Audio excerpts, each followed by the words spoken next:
ക്രിസ്തുവിൽ പ്രിയരെ, രാജ്യത്തോടും രാജ്യത്തിൻ്റെ നിയമങ്ങളോടും ഭരണകർത്താക്കളോടുമുള്ള നമ്മുടെ സമീപനം എന്തായിരിക്കണം എന്നും നാം ദൈവത്തിന് നൽകേണ്ടത് എന്താണ് എന്നും ഇന്നത്തെ സുവിശേഷ ഭാഗം നമ്മോട് സംസാരിക്കുന്നു. സീസറിന് നികുതി കൊടുക്കുന്നത് നിയമാനുസൃതമാണോ അല്ലയോ എന്നതാണ് ചോദ്യം. യേശു നൽകിയ ഉത്തരം സീസറിനുള്ളത് സീസറിനും ദൈവത്തിനുള്ളത് ദൈവത്തിനും കൊടുക്കുക എന്നതായിരുന്നു. ഒരു രാഷ്ട്രത്തിൻ്റെ കെട്ടുറപ്പിനും ഐക്യത്തിനും മുന്നോട്ടുള്ള യാത്രയ്ക്കും അല്ലെങ്കിൽ ആ സമൂഹത്തിലെ മനുഷ്യരുടെ സമാധാനപൂർണമായ ജീവിതത്തിനും ഭരണാധികാരികളും ഭരണ സംവിധാനങ്ങളും ആവശ്യമാണ്. അതുകൊണ്ടാണ് റോമാക്കാർക്ക് എഴുതിയ ലേഖനത്തിൽ 13-ാം അധ്യായം 1 മുതൽ 2 വരെയുള്ള വാക്യങ്ങളിൽ പൗലോസ് അപ്പോസ്തലൻ ഇങ്ങനെ പറയുന്നത്: ഓരോരുത്തനും മേലധികാരികൾക്ക് വിധേയനായിരിക്കട്ടെ. എന്തെന്നാൽ ദൈവത്തിൽ നിന്നല്ലാതെ അധികാരമില്ല. നിലവിലിരിക്കുന്ന അധികാരങ്ങൾ ദൈവത്താൽ സ്ഥാപിതമാണ്.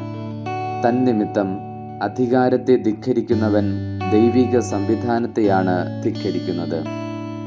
വിശുദ്ധ പത്രോസ് അപ്പോസ്തലൻ തൻ്റെ 1-ാം ലേഖനം 2-ാം അധ്യായം 13 മുതൽ 17 വരെയുള്ള വാക്യങ്ങളിലും ഇതേ ആശയം പങ്കുവയ്ക്കുന്നുണ്ട്. അതിനാൽ അധികാര നിർവഹണം നടത്തുന്നത് ആരായാലും അവരെ ആദരവോടും സന്മനസ്സോടും കൂടെ അംഗീകരിക്കുകയും പരിഗണിക്കുകയും വേണം.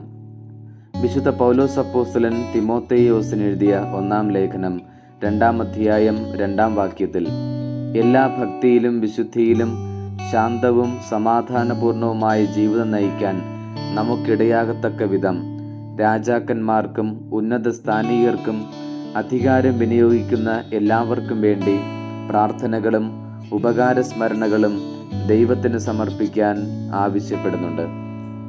ഭരണകർത്താക്കൾക്ക് വിധേയരായിരിക്കുകയും രാജ്യത്തിൻ്റെ നിയമങ്ങൾ പാലിക്കുകയും ചെയ്യണം എന്നത് 4-ാമത്തെ കൽപ്പന നമ്മോട് ആവശ്യപ്പെടുന്ന കാര്യങ്ങളാണ്. അതോടൊപ്പം തന്നെ വ്യക്തികളുടെ മാഹാത്മ്യത്തിനും സമൂഹത്തിൻ്റെ നന്മയ്ക്കും ദോഷകരമായി തോന്നുന്നവയെ സംബന്ധിച്ച തങ്ങളുടെ നീതിയുക്തമായ വിമർശനങ്ങൾ തുറന്നു പറയാനുള്ള അവകാശവും ചിലപ്പോൾ കടമയും അധികാരികളോടുള്ള വിശ്വസ്തമായ സഹകരണത്തിൽ ഉൾപ്പെടുന്നുണ്ട്. അധികാരത്തോടുള്ള വിധേയത്വവും പൊതുനന്മയ്ക്കായുള്ള കൂട്ടുത്തരവാദിത്വവും നികുതികൾ കൊടുക്കുക, വോട്ടവകാശം വിനിയോഗിക്കുക, രാജ്യരക്ഷയ്ക്കായി പ്രവർത്തിക്കുക എന്നിവയെ ധാർമ്മികമായി കടപ്പെട്ട കാര്യങ്ങളാക്കി തീർക്കുന്നു. അതുകൊണ്ട് റോമാക്കാർക്ക് എഴുതിയ ലേഖനം 13-ാം അധ്യായം 7-ാം വാക്യത്തിൽ പൗലോസ് അപ്പോസ്തലൻ ഇപ്രകാരം പറയുന്നുണ്ട്: ഓരോരുത്തർക്കും അവകാശപ്പെട്ടത് കൊടുക്കുവിൻ. നികുതി അവകാശപ്പെട്ടവന് നികുതി, ചുങ്കം അവകാശപ്പെട്ടവന് ചുങ്കം, ബഹുമാനം അവകാശപ്പെട്ടവന് ബഹുമാനം, ആദരവ് അവകാശപ്പെട്ടവന് ആദരവ്. പൗരന്മാർക്ക് രാഷ്ട്രത്തോടുള്ള കടമകൾ എന്നതുപോലെ തന്നെ രാഷ്ട്രത്തിന് പൗരന്മാരോടുള്ള കടമകൾ നിറവേറ്റണം എന്നത് 4-ാമത്തെ കൽപ്പന ആവശ്യപ്പെടുന്ന കാര്യങ്ങളാണ് എന്നും നമുക്ക് മറക്കാതിരിക്കാം. ദൈവത്തിനുള്ളത് ദൈവത്തിന് കൊടുക്കുക എന്ന യേശുനാഥൻ്റെ വാക്കുകളുടെ അർത്ഥത്തിലേക്ക് വരാം. ദൈവത്തിന് അവകാശപ്പെട്ടത് ഒന്നാമതായി നമ്മുടെ ആരാധനയാണ്. ഓരോരുത്തർക്കും അവകാശപ്പെട്ടത് കൊടുക്കുക എന്നതാണ് നീതിയെങ്കിൽ ദൈവത്തിന് അവകാശപ്പെട്ട ആരാധന നാം കൊടുക്കുമ്പോഴാണ് നാം നീതിയുള്ളവരായി മാറുന്നത്. ഞായറാഴ്ചകളിലും കടമുള്ള തിരുനാളുകളിലും മുഴുവൻ കുർബാനയിൽ പങ്കുകൊള്ളാൻ നമുക്ക് കടമയുണ്ട്. പെസഹ രഹസ്യങ്ങളുടെ ആഘോഷങ്ങളിലൂടെയാണ് സഭ ദൈവാരാധന നടത്തുന്നത്. കൂദാശകളുടെ അർപ്പണവും കൂദാശകളുടെ സ്വീകരണവും ദൈവാരാധനയുടെ ഭാഗമാണ്. ഇത് പൂർണ്ണ മനസ്സോടും പൂർണ്ണാത്മാവോടും പൂർണ്ണ ശക്തിയോടും കൂടി നാം ദൈവത്തിന് നൽകാൻ കടപ്പെട്ടിരിക്കുന്നു. രണ്ടാമതായി, ദൈവത്തിന് അവകാശപ്പെട്ടത് മനുഷ്യരാണ്. കാരണം മനുഷ്യൻ സൃഷ്ടിക്കപ്പെട്ടിരിക്കുന്നത് ദൈവത്തിൻ്റെ സ്വന്തം ഛായയിലും സാദൃശ്യത്തിലുമാണ്. സീസറിൻ്റെ ഛായ കൊത്തിവെച്ച നാണയം സീസറിന് അവകാശപ്പെട്ടതുപോലെ ദൈവത്തിൻ്റെ ഛായയിൽ സൃഷ്ടിക്കപ്പെട്ട മനുഷ്യൻ ദൈവത്തിന് അവകാശപ്പെട്ടവനാണ്. ദൈവത്തിനാണ് മനുഷ്യൻ്റെ മേൽ പൂർണ്ണമായ അധികാരവും അവകാശവും ഉള്ളത്. അതിനാൽ മനുഷ്യരുടെ ആധ്യാത്മികമായ കാര്യങ്ങളിൽ രാഷ്ട്രത്തിന് ഇടപെടാൻ അവകാശമില്ല. ഏത് മതത്തിൽ വിശ്വസിക്കാനും ആ വിശ്വാസത്തിൽ ജീവിക്കാനും ആ വിശ്വാസം പ്രചരിപ്പിക്കാനുമുള്ള അവകാശം എല്ലാ മനുഷ്യർക്കും ഭരണകർത്താക്കൾ നൽകേണ്ടതുണ്ട്.